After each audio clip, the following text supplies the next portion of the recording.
वसुदेव सुतं देवं कंस चाणूर मर्दनम देवकी परमानंदम कृष्णं वंदे जगद्गुरुम। जगत गुरु श्री कृष्ण के चरणों में प्रणाम और आप सबको हृदय से नमन। गीता की महिमा। गीता हृदय भगवान का सब ज्ञान का शुभ सार है। इस शुद्ध गीता ज्ञान से ही चल रहा संसार है। गीता परम विद्या सनातन सर्व शास्त्र प्रधान है। पर ब्रह्म रूपी मोक्षकारी नित्य गीता ज्ञान है। यह मोह माया कष्टमय तरना जिसे संसार हो, वह बैठ गीता नाव में सुख से सहज में पार हो। संसार के संसार के सब ज्ञान का यह ज्ञानमय भंडार है। श्रुति उपनिषद वेदांत ग्रंथों का परम शुभ सार है।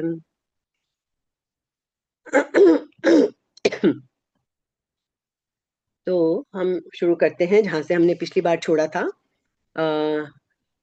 8वें अध्याय का 23वां श्लोक 22 तक हमने खूब अच्छी तरह गहराई में जाके विश्लेषण कर लिया था और फिर हमने 23वें श्लोक को पढ़ लिया था। आज या तो हम एक बार 23वें को समझ के 24, 25, 26, 27, 28 जहां तक हो सकता है एक बार थोड़ा थोड़ा समझ के फिर उनको और गहराई में अगली बार समझ लेंगे। तो हम एक बार शुरू करते हैं। 23वां हमने क्या किया था कि जहां वो बताते हैं जो उत्तरायण दक्षिणायन किस मार्ग से जाने पे क्या होता है, ये हमारा चल रहा था और हमने ये पढ़ भी लिया था कि ये बताना बाकी रह गया था पिछले श्लोकों में। तो उन दोनों मार्गों का वर्णन किया है कि किस मार्ग से मृत्यु के उपरांत जाने वाले लोग वापस लौट कर नहीं आते पुनर्जन्म के लिए, और किस मार्ग से जाने वाले लौट कर आते हैं। ये दो मार्गों का वर्णन अब इन आगे के श्लोकों में होगा। तो उस बात को बताने के लिए इसका मतलब शुरुआत की थी 23वें श्लोक में। यत्र काले त्वनावृत्ते मां वृत्तिम चैव योगिनः प्रयाता यान्ति तम कालम वक्ष्यामि भरतर्षभ। यहाँ उन्होंने शुरुआत की है कृष्ण ने बताने की कि हे भरतवंशियों में श्रेष्ठ अर्जुन, जिस काल, यहाँ काल का मैंने बताया था पिछली बार भी, यहाँ काल शब्द मार्ग के अर्थ में आया है। मार्ग मतलब ये अभी आपको उत्तरायण दक्षिणायन ये मार्ग है ना, इसलिए जिस काल मतलब उस काल में जो जाएगा। तो यहाँ जिस काल अर्थात मार्ग में शरीर छोड़कर गए हुए योगी अनावृत्ति को प्राप्त होते हैं। अनावृत्ति माने आवृत्ति का उल्टा, अर्थात पीछे लौटकर नहीं आते। एक बार गए, मृत्यु हुई तो बस फिर वो लौटकर अभी जन्म मरण के चक्कर में नहीं पड़ते। च एव, और जिस मार्ग में गए हुए आवृत्ति को प्राप्त होते हैं, यानी लौट लौट कर बार बार जन्म मरण के चक्कर में पड़ते हैं, उस काल को अर्थात दोनों मार्गों को मैं कहूंगा। तो बस इसमें एक दो बातें जो समझने की है वो समझ के हम 24वें श्लोक को एक बार समझेंगे। तो इसमें मुक्ति होती है, देखिए, है ना। मुक्ति में एक होती है सद्यो मुक्ति। सद्य का मतलब होता है इमीडिएट, तुरंत, जिसे हम बोलते हैं ना सद्य, एकदम तुरंत वाला काम। तो सद्यो मुक्ति तो वो होती है जब इसी जीव में, इसी शरीर में रहते हुए ही, मतलब जीवन में रहते हुए ही जो आदमी की मुक्ति हो जाए, बस फिर उसे किसी लोक में नहीं जाना, ना स्वर्ग में ना ब्रह्मलोक। ब्रह्मलोक हमने देख ही लिया था, सबसे ऊंचा लोक है। लेकिन स्वर्ग या किसी भी उसमें लोक में उन्हें नहीं जाना। इतना अच्छा उन्होंने जीवन जिया, इतनी अच्छी उन्होंने, जो बोलते हैं ना आत्मा परमात्मा का जो असली ज्ञान है गीता में हम समझते हैं। तो जिनको यहाँ ही भगवत प्राप्ति हो गई, और वो कब होती है? भगवान में अनन्य भक्ति के कारण। अनन्य भक्ति हो गई, अनन्य प्रेम हो गया, वो यहाँ ही परम संसिद्धि को प्राप्त हो जाते हैं। उसको कहते हैं सद्यो मुक्ति, यानी इसी जीवन में जिनको मुक्ति प्राप्त हो गई। दूसरे जो साधक हैं, जो खूब अच्छा जीवन जी रहे हैं, खूब साधना भी कर रहे हैं, लेकिन किसी सूक्ष्म वासना के कारण, गीता में सारा जोर इसी बात पे है कि किसी भी तरह की वासना, वासना का मतलब कामना, डिजायर, इच्छा, वो हमारे अंदर नहीं रहनी चाहिए। तो कोई छोटी सी सूक्ष्म वासना भी यदि रह जाती है तो फिर ऐसे साधक कहाँ जाते हैं? ब्रह्मलोक। ब्रह्मलोक बहुत ऊंचा लोक है। ब्रह्मलोक में जाकर क्रमशः धीरे धीरे वो ब्रह्मा जी के साथ मुक्त हो जाते हैं जब महाप्रलय होती है। ये भी हमने देख लिया था। उस मुक्ति का नाम होता है क्रम मुक्ति, यानी वो क्रम से हो रही है, वो यही इमीडिएट नहीं हो गई, उसे कहते हैं क्रम मुक्ति। और जो मनुष्य साधना वगैरह तो करते हैं, कोई चीज की गहराई में भी जाना चाहते हैं, साधना भी करते हैं, लेकिन वो किस लिए करते हैं? वो करते हैं सुख भोगने के लिए, कि मुझे अच्छे लोक मिल जाए, स्वर्ग मिल जाए। तो वो सुख भोगने की कामना से जो लोग साधना करते हैं, अच्छे काम करते हैं, शुभ कर्म करते हैं, वो ब्रह्मलोक आदि लोकों में जाते हैं, लेकिन फिर वो लौट कर आते हैं, क्योंकि उनके अंदर वासना शेष रह गई। एक बात हम लोगों को बहुत अच्छी तरह ये समझ लेनी चाहिए, जब तक कोई भी वासना हमारे अंदर है, कोई भी इच्छा है और हम मृत्यु को प्राप्त हो गए हैं, तो हमें लौटकर आना ही पड़ेगा। ये सृष्टि का अटूट नियम है। और दूसरी एक बहुत बड़ी बात तो हमको समझ लेनी चाहिए, गीता, देखिए गीता जैसा ग्रंथ आपको कहीं मिलेगा नहीं, जो जीवन जीने की कला तो सारे लोग सिखा रहे हैं, गीता हमें मरने की कला भी सिखाती है, कि आपको जीवन कैसे जीना है वो तो है ही है, लेकिन मृत्यु भी कोई मृत्यु नहीं है। मृत्यु भी बस, जीवन खत्म नहीं होता, मृत्यु अगले जीवन की तैयारी है, अगले जीवन का बीज है। तो मरना भी हमें आना चाहिए, मरना भी एक कला है। तो मतलब इतना भी हमने पिछली बार इसका जिक्र भी किया था किसी एक सेशन में। तो ये कहते हैं कि जो केवल सुख भोगने के ब्रह्म लोक आदि लोगों में जाते हैं, वो फिर लौट कर आते हैं, उसको क्या कहते हैं? पुनरावृत्ति, पुनः आवृत्ति, बार बार आना। तो सद्यो मुक्ति का वर्णन तो पहले 15वें श्लोक में ही हो गया। अब ये क्रम मुक्ति और पुनरावृत्ति, ये दो रह गए थे, है ना? इन दोनों का वर्णन अब इन बचे हुए श्लोकों में हो जाएगा, 24वें में और 25वें में, इनमें उनका वर्णन होगा। तो इन दोनों का वर्णन करने के लिए ये 23वें श्लोक से ये प्रकरण शुरू किया है। 24वें 25वें में उन दोनों मार्गों का वर्णन होगा, उत्तरायण में जाने वालों का, दक्षिणायन में जाने वालों का। तो इसमें अब क्या कहते हैं, ये काल शब्द का मैंने बता ही दिया, इसमें मार्ग के अर्थ में आया है। और अनावृत्तिम आवृत्तिम, दो वर्ड आए हैं ना यहाँ, यत्र काले त्वनावृत्तिम आवृत्तिम, इसको संधि विच्छेद करेंगे तो क्या बनेगा इसका? तू अनावृत्तिम आवृत्तिम, तीन शब्दों से मिलकर ये बीच वाला शब्द बना है। तो अनावृत्तिम, ये कहने का मतलब क्या है? अनावृत ज्ञान वाले पुरुष ही अनावृत्ति में जाते हैं, मतलब जिनका ज्ञान ढका हुआ नहीं है, अनावृत। हाँ? और आवृत ज्ञान वाले पुरुष ही आवृत्ति में जाते हैं। मतलब क्या है?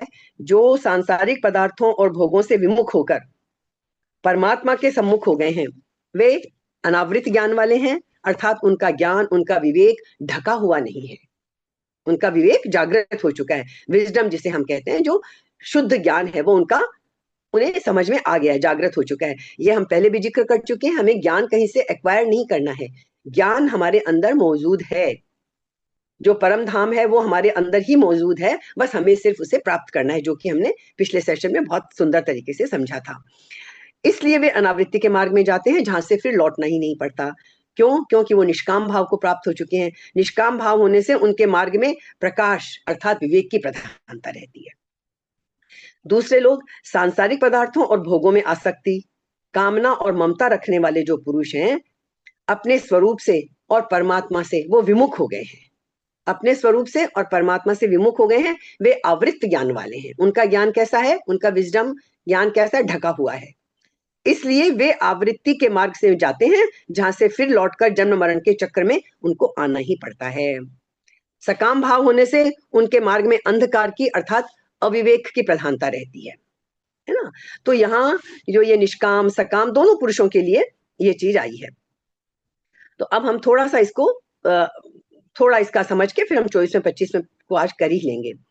तो ये कृष्ण यहाँ क्या कह रहे हैं कि जिस काल क्षण की, यहाँ जो जिस क्षण की बात कर रहे हैं ना कृष्ण, वो क्षण हमारा ये दुनियावी घड़ी वाला क्षण नहीं है जो हमने व्यवस्था बना रखी है। जरूरी है जीवन के लिए कि हमने सेकंड बनाए, मिनट्स बनाए, वो क्षण भीतर के क्षण की बात कर रहे हैं, एक अंदर भी तो हमारे समय चल रहा है ना, उस क्षण की बात कृष्ण कर रहे हैं। तो जिस काल क्षण की श्री कृष्ण बात कर रहे हैं, उस काल क्षण को हम थोड़ा समझ लेते हैं। वो यहाँ चर्चा है, बहुत ध्यान से सुनिएगा, जहां ना अतीत है और ना भविष्य है। वो काल क्षण हम कहने को सुविधा के लिए हम वर्तमान कह लें चाहे, लेकिन वो क्या है? वो अतीत की और भविष्य का संधि काल है। क्षण, जैसे बुद्ध ने भी बड़ा सुंदर वर्णन किया ना, क्षण को उन्होंने क्या कहा है, एकदम पॉइंट पे, जैसे बोलते हैं ना कि हॉरिजॉन्टल और वर्टिकल जो आप लाइन खींचते हैं और वो जो बिंदु आता है, वो क्षण कहलाता है। तो जहां कृष्ण क्या कहते हैं, वो क्षण जब ना अतीत हो ना भविष्य हो, सिर्फ शुद्ध वर्तमान रह जाए, कैसा है शुद्ध वर्तमान? यदि देखिए बहुत गौर से, यदि अतीत और भविष्य उसमें जुड़ा हुआ नहीं है तो वो वर्तमान कैसा होगा? परिपूर्ण निश्चल, एकदम शुद्ध वर्तमान होगा, एकदम निर्दोष, जिसे हम कहें इनोसेंट है, अनबर्डन, कोई कोई उस पे भार नहीं है, ना अतीत का ना भविष्य का। तो ऐसे क्षण में जिसकी मृत्यु होती है, ये हमें ऐसे बातें नहीं समझनी चाहिए कि समय है, कि ये दिशा है, ये दिन है, ये नहीं है। इसको यही बहुत सुंदरता है गीता की। हमको इसकी गहराई में जाना है कि ये दक्षिणायन और उत्तरायण का असली मतलब क्या है। हम इसके आगे अच्छे समझेंगे। हम शरीर में भी नीचे के हिस्से को, काम वासना से नीचे के केंद्र को दक्षिणायन और ऊपर को उत्तरायण, जहाँ ऊर्जा का सुंदर स्रोत है। बहुत सारे हम अभी हम देखेंगे थोड़े थोड़े सबको। तो उस क्षण में यदि किसी की मृत्यु हो जाए, उस शुद्ध वर्तमान क्षण में, जब ना अतीत है और ना भविष्य है, तो फिर वह मोक्ष को, मुक्ति को प्राप्त हो जाता है। कृष्ण उस क्षण की बात कर रहे हैं, उस शुद्ध क्षण की। मृत्यु हम तब तक कहते हैं अंत को, जब तक वापस लौटना जारी रहता है। यदि हमारी वो स्थिति आ जाए कि अब लौटना नहीं है, तो फिर वो मृत्यु नहीं है। उसको हम क्या कहेंगे? उसको हम कहेंगे मुक्ति, मोक्ष। वो मृत्यु नहीं कहलाएगी फिर हमारी, है ना। मृत्यु तो तब तक है, क्यों कि आप फिर याद कर लीजिए, सब चीजें द्वंद्वात्मक है। मृत्यु वर्ड यदि हम यूज करते हैं तो उसके साथ जन्म जुड़ा हुआ है। मृत्यु को यदि हम प्राप्त हो रहे हैं तो जन्म होगा ही होगा हमारा, चाहे इतनी सूक्ष्म सी भी वासना के कारण हमें दोबारा जन्म लेना पड़े, लेकिन जन्म हमें लेना पड़ेगा। लेकिन वही मृत्यु उस क्षण मुक्ति बन जाती है, फिर वो मृत्यु नहीं रहती जिस क्षण वापस लौटने का उपाय ही नहीं रह जाता। परम चेतना में चेतना जाके मिल गई, अब कौन लौट के आना है, घर पहुंच गए अब तो। जैसे हमने पिछली बार कहा ना, बस घर वापसी हो गई, अब तो अपने असली घर में पहुंच गए, कहीं लौट के आके भटक कर और किसी किसी जगह जाने की, भटकने की जरूरत ही नहीं है। वापस लौटता है आदमी मन से। मन मन साथ है तो वापस लौटना है। मन ही वो धागा है हमारा, इसलिए कहते हैं ना मन को संभालना है। मन जीता तो सब कुछ जीत लिया। मन ही वो धागा है जिससे हम वापस लौटते हैं। और मन क्या है? मन क्या है असल में देखो तो, अतीत और भविष्य, इनको यदि जोड़ोगे तो मन बन जाएगा। मन तो हमेशा क्या है? या तो अतीत में विचरण करता रहता है, या भविष्य में। वर्तमान में तो एक क्षण के लिए भी हम कभी टिकते ही नहीं है। तो वर्तमान का क्षण मन का हिस्सा होता ही नहीं है। बहुत गौर से देखिए, वर्तमान के क्षण को हम पहचान ही नहीं पाते हैं। या तो हम अतीत का कुछ चलता रहता है, और या फिर आगे वाला क्षण भविष्य का चलता रहता है। तो ये वर्तमान का जो क्षण है, it's not part of the mind, mind का पार्ट ही नहीं है। वर्तमान मन का हिस्सा नहीं है, इसलिए जो वर्तमान में प्रवेश कर जाता है, इसीलिए आपने देखा होगा मोटा मोटी रूप में भी सब कहते हैं कि ना तो अतीत में जियो ना भविष्य में जियो, वर्तमान में जीना सीखो, वर्तमान में जीना सीखो। ये वर्तमान का असली मतलब जो है कि वर्तमान में जीना सीखना मतलब हमें उच्चतम लक्ष्य की प्राप्ति करा देगा। कौन सा उच्चतम लक्ष्य? मुक्ति। मृत्यु नहीं, हमारी मुक्ति होगी। इसलिए जो वर्तमान में प्रवेश कर जाता है, वो क्या हो जाता है? वो मन के बाहर हो जाता है, मन के पार हो जाता है, जिसको हम ध्यान करके, प्राणायाम करके, ये सब करके हम मन के पार ही तो जाने की कोशिश करते हैं। ध्यान में हम यही तो बैठते हैं, और सबको यही तो शिकायत होती है हम सबको कि हमारा मन चंचल हो जाता है। 1 मिनट तो बहुत बड़ी बात है, 1 सेकंड के लिए भी मन, हमारा चित्त जो है, मन जो है, शांत नहीं होता। ख्याल आते हैं मन से, और सब ध्यान वाले यही सिखाते हैं कि उनसे झगड़ा मत करो, विचारों से इस तरह से शांत बैठे रहो, धीरे धीरे कम हो जाएंगे। तो ये मन जो है, सबके जड़ में यही है। तो हमें करना क्या है? थोड़ा सा इस चीज को समझना होगा। जो अतीत और भविष्य में रहता है वो मन में रहता है, और जो वर्तमान में उस एक क्षण को भी पहचान ले तो वो मन से बाहर हो जाता है। तो हमने जो चर्चा की थी ना अभी, कहने के लिए तो हम अतीत, वर्तमान और भविष्य, 3 काल बोलते हैं ना, पास्ट, प्रेजेंट, फ्यूचर। लेकिन सच्चाई ये है कि प्रेजेंट जो है वो समय का हिस्सा है ही नहीं। समय तो केवल अतीत में और भविष्य में है। मैंने अभी बताया ना थोड़ा सा, वो जो संधि रेखा होती है, अतीत खत्म हो रहा है, भविष्य का क्षण शुरू हो रहा है, वो जो संधि रेखा होती है, जब दो चीजें मिलती हैं तो एक संधि रेखा कहलाती है। वो जो होती है वो संधि रेखा वर्तमान है बस। तो वर्तमान समय का हिस्सा नहीं है। हाँ, व्यवहार के लिए, कामचीत के लिए हमें तीनों टेंस चाहिए, वो ठीक है। तो जो समय का हिस्सा नहीं है वो मन का भी हिस्सा नहीं है। इसलिए कहते हैं वर्तमान क्षण में यदि हम जीना सीख लें, वर्तमान क्षण को यदि हम पकड़ना सीख लें, तो फिर कोई प्रॉब्लम हमें नहीं होगी। तो वर्तमान न तो समय का हिस्सा है और न मन का। वर्तमान क्या है फिर? वर्तमान है तो सही ना, वो है अस्तित्व, बीइंग, बस होना। वो एक अस्तित्व है वो। और अस्तित्व हमेशा अतीत और भविष्य का नहीं होता।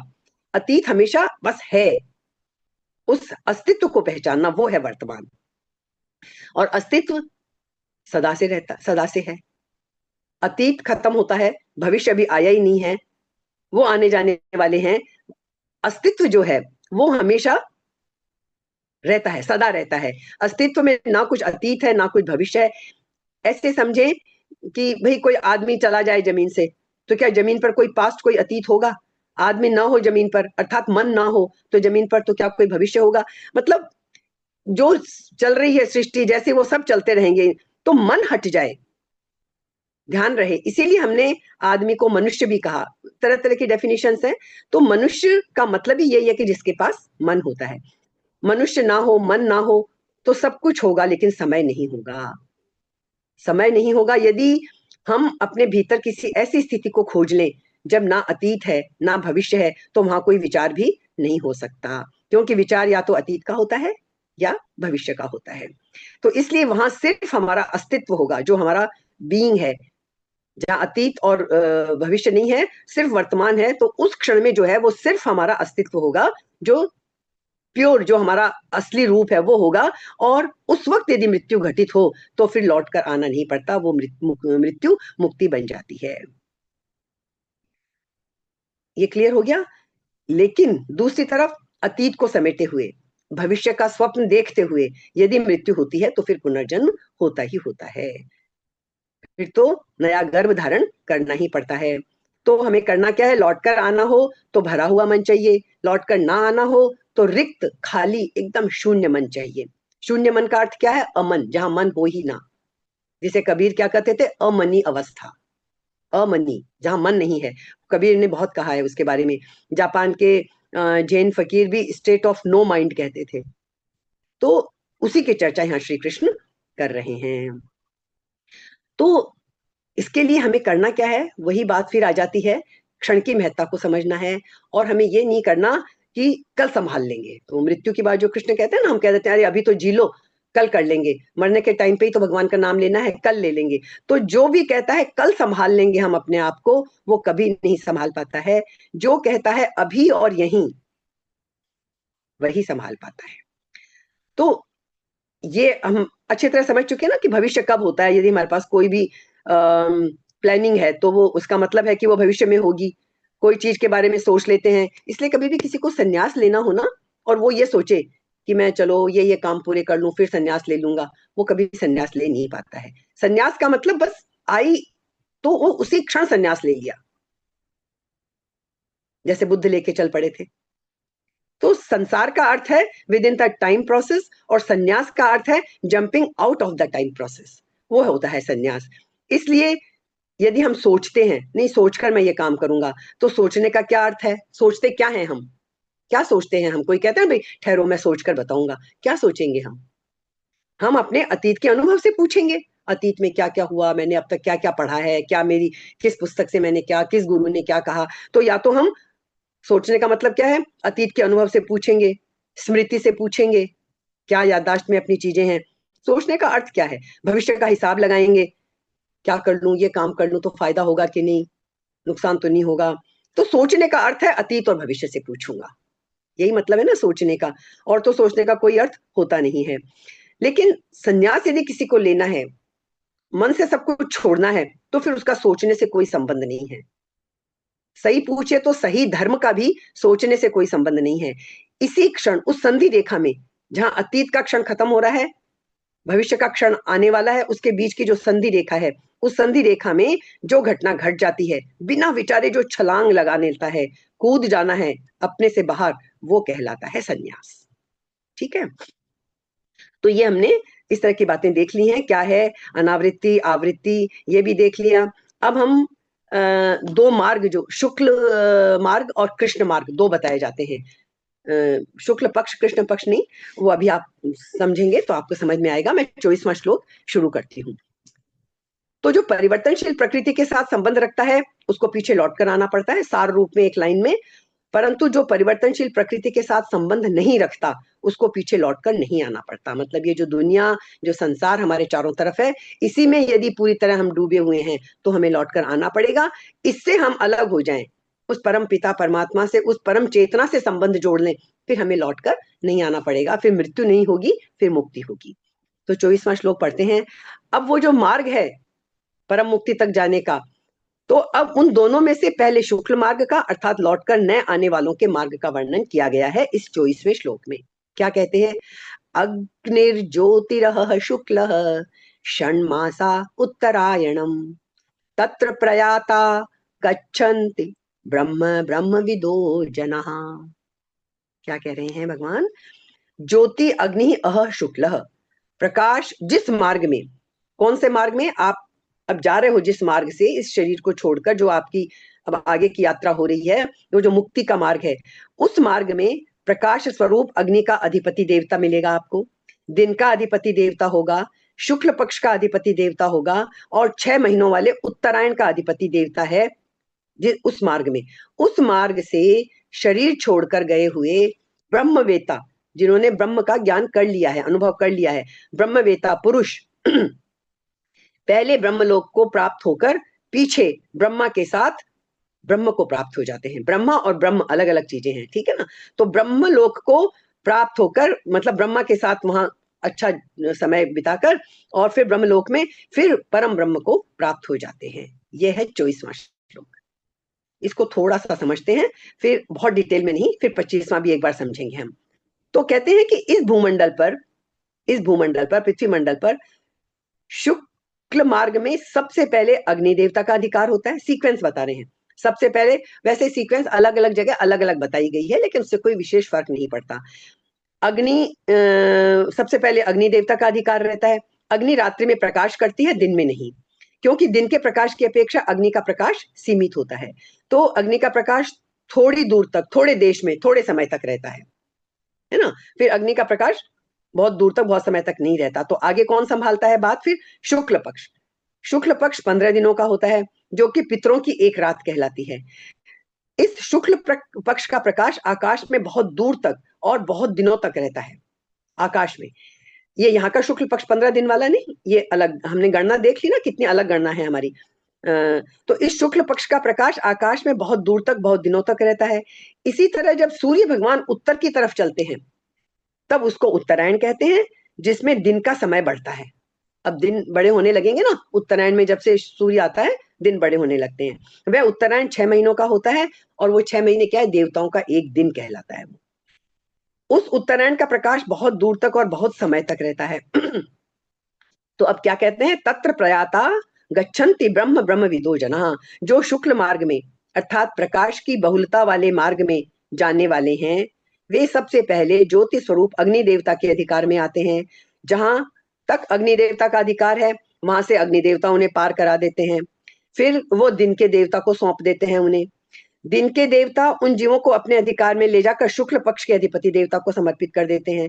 फिर शुक्ल पक्ष का अधिपति देवता अपनी सीमा को पार कराकर उन जीवों को उत्तरायण के अधिपति देवता के सुपुर्द कर देता है। फिर वह उत्तरायण का अधिपति देवता उनको ब्रह्मलोक के अधिकारी देवता को समर्पित कर देता है। इस प्रकार से क्रम पूर्वक, जो हमने वर्ड पढ़ा था ना, क्रम मुक्ति, सद्यो मुक्ति तो आपने समझ ही ली थी, इसी शरीर में रहते में वो ज्ञान हो गया, वो चेतना जो बुद्धत्व को प्राप्त हो गए, तो वो तो सद्यो मुक्ति हो गई, इमीडिएट हो गई। और ये हुई क्रम मुक्ति। ब्रह्मलोक में आप जाएंगे और फिर ब्रह्मा जी की आयु तक, जितनी ब्रह्मा जी की आयु भी हमने समझ ली थी कि हमारे तो अरबों खरबों वर्ष हो जाते हैं ब्रह्मा जी की आयु में। तो इस प्रकार वे क्रम पूर्वक ब्रह्मलोक में पहुंच जाते हैं। ब्रह्मा जी की आयु तक वे वहां रहकर फिर महाप्रलय में ब्रह्मा जी के साथ ही मुक्त हो जाते हैं और फिर सच्चिदानंद घन परमात्मा को प्राप्त हो जाते हैं।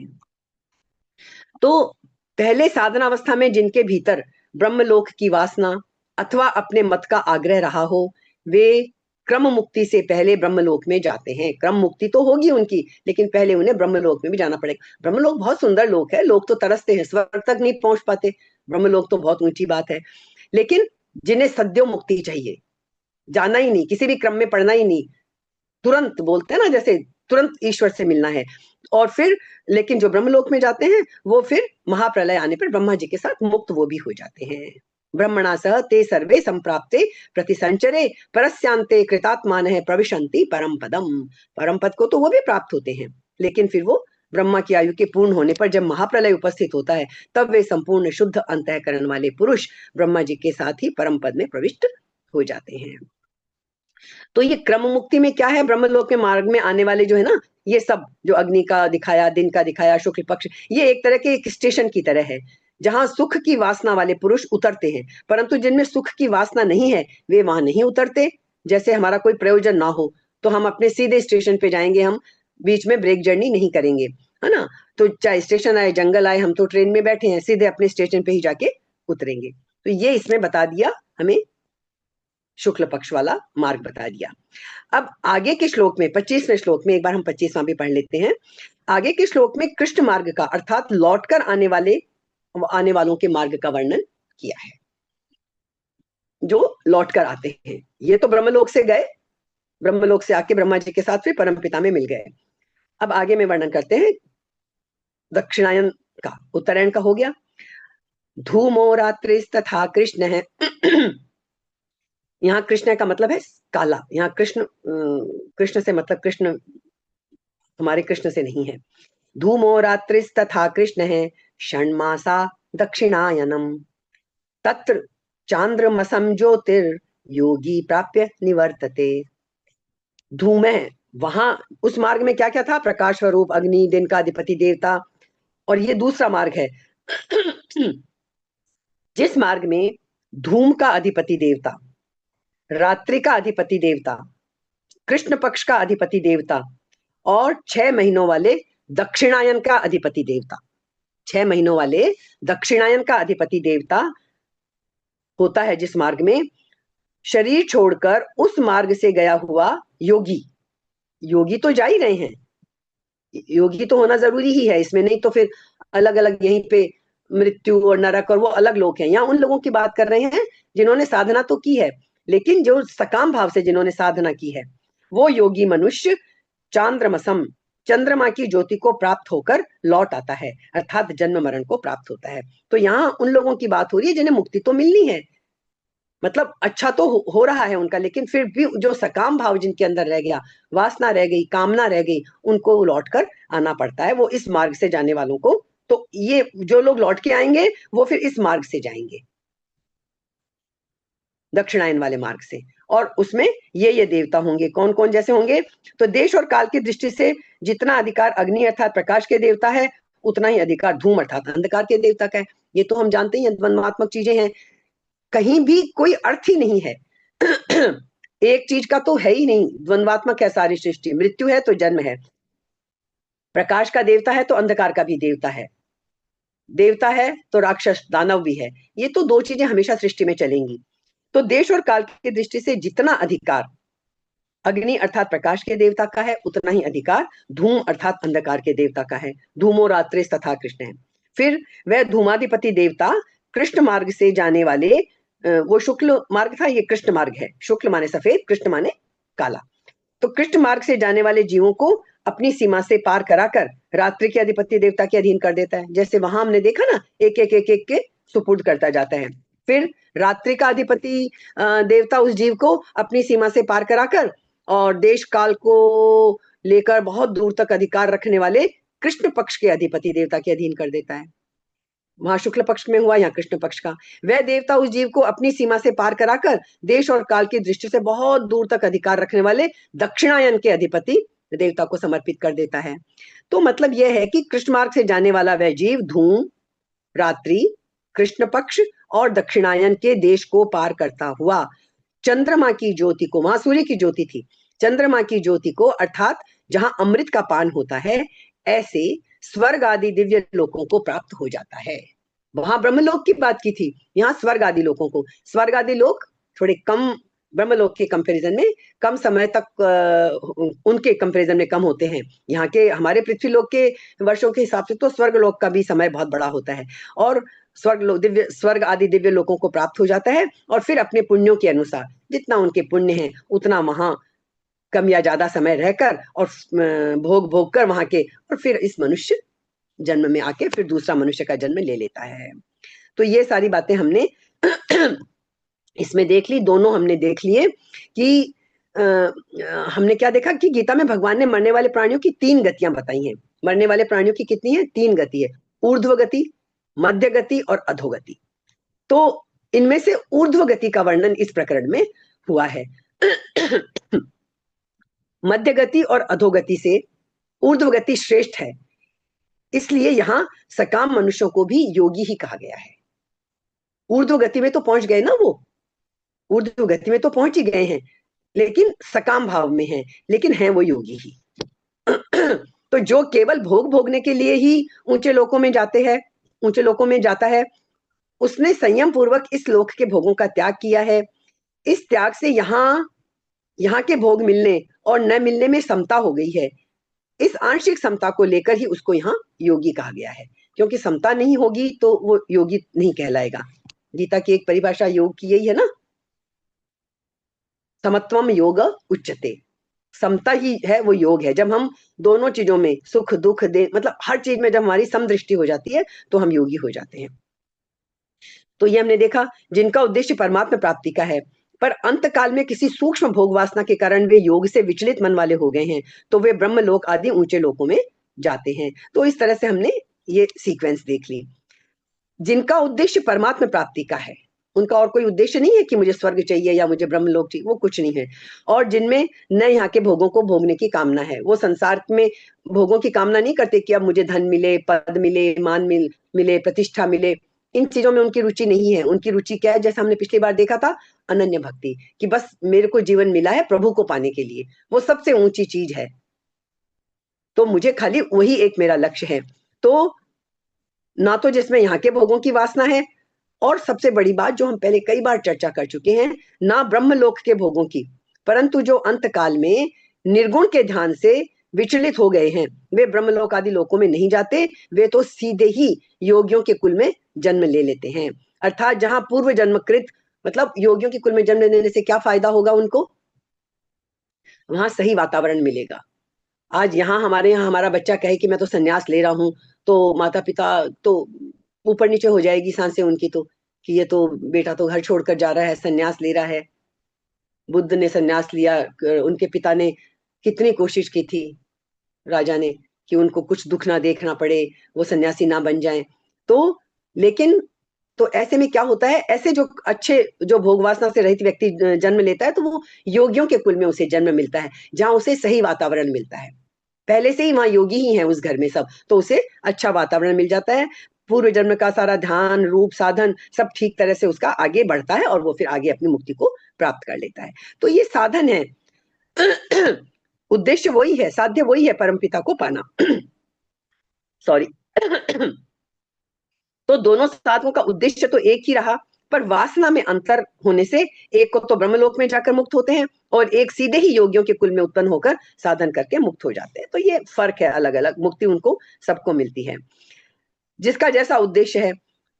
लेकिन जिसका उद्देश्य तो परमात्मा प्राप्ति का रहा, लेकिन वो सांसारिक सुख भोग की वासना को मिटा नहीं सका। जैसे हम लोग चाहते तो हैं, पढ़ते हैं जब गीता तो कि हम परमात्मा का अनुभव करें, लेकिन हम सांसारिक सुख भोग की वासना को मिटा नहीं पाते हैं। इसलिए अंत काल में योग से विचलित होकर फिर वो स्वर्गवादी लोकों में जाकर वहीं के भोग भोगता है, और फिर लौटकर अच्छे घरों में जन्म लेता है। वहां जबरदस्ती पूर्व जन्मकृत साधन में लग जाता है वो, और फिर मुक्त हो जाता है। तो ये सब तरीके बताए हैं कि किस किस तरह से कैसे कैसे मुक्ति मिलती है। तो ये 2 रास्ते समझ लिए, इनका थोड़ा सा विशेष विशेषण हम अगली बार में कर लेंगे। तो 23वें श्लोक से शुक्ल और कृष्ण गति का जो प्रकरण आरंभ किया था, उसका आगे के श्लोक में उपसंहार हो जाएगा। हमने 24 भी कर लिया, 25 भी कर लिया, 26वें में इस प्रकरण का उपसंहार कर देंगे। क्या कहते हैं?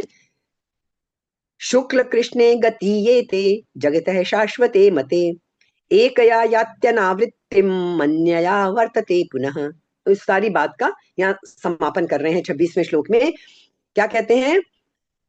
क्योंकि शुक्ल और कृष्ण, ये दोनों गतियां, एक शुक्ल की बताई, एक कृष्ण की बताई, ये दोनों गतियां अनादिकाल से शाश्वत है। शाश्वत वर्ड आजकल आप टीवी में भी बहुत सुनते होंगे ना, सनातन।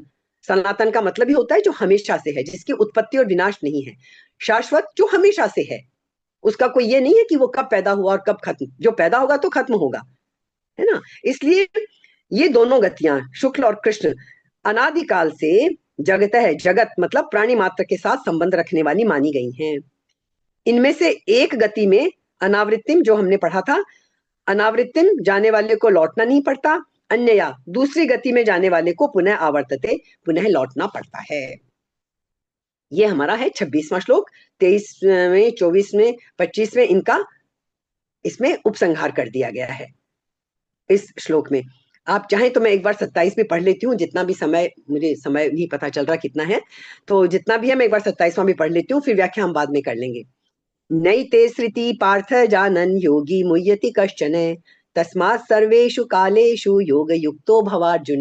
फिर बात वही आ गई है, योगी भव, अर्जुन योगी बन, बस सारा सार गीता का है, योगी बन जाओ, उसके लिए ध्यान करो, मन के पार जाओ। बातें वही हैं, लेकिन हमें टेक्निकल बातें भी सारी समझा दे रहे हैं।